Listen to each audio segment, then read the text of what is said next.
Висина на минималната плата 500 евра или законските 24.400 денари е новата тема за припукување меѓу власта и опозицијата, но и за подкопување на позициите на синдикатот. Премиерот Мицкоски вчера кажа дека владата ќе поддржи било каков договор меѓу работодавачите и синдикатот кој не вклучува субвенционирање на придонеси.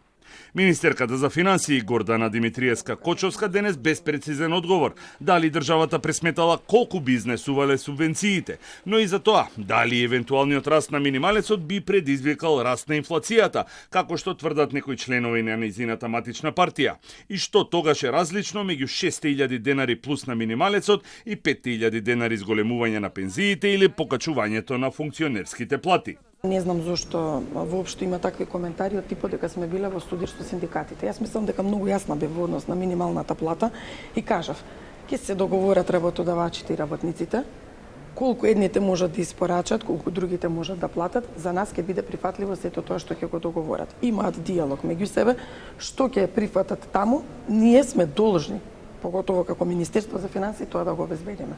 Опозицијската СДСМ кој изготви закон за зголемување на минималната плата на 500 евра и го поднесе во собранието, бара од владата да обезбеди средства за минималецот и обвини за лоши економски политики. СДСМ предлага конкретни мерки и закони кои ќе го запрат економскиот пат, кои ќе ги покачат платите и ќе ги намалат сметките на граѓаните. Но ВМРО ДПМН упорно ги одбива. Клучните економски параметри покажуваат дека на македонската економија не и оди, дека граѓаните имаат се помалку пари. Работниците заслужуваат достоинствен живот, а не беда и понижување. Доколку власта тоа не го направи, СДСМ ќе поднесе закон за зголемување на минималната плата.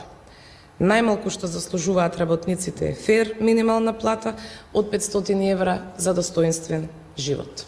Коалицијскиот партнер во владата Знам соопшти дека нема изграден став и дека се разговара со сите засегнати страни. Ние немаме се уште изградено став, бидејќи тоа се случи пред 10 минути.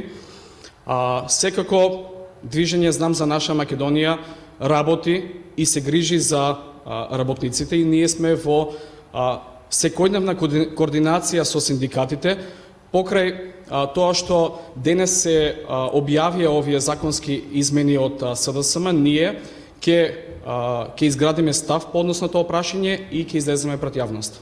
Предлогот на синдикатот е да има дополнително покачување на минималецот до 30.500 денари, а за разликата работодавачите да бидат ослободени од повисоки придонеси една година или да бидат субвенционирани. Од Организацијата на работодавачи пред известно време се изјаснија дека е добро да има субвенционирани придонеси, затоа што така бизнисот ќе биде мотивиран да исплаќа повисоки примања.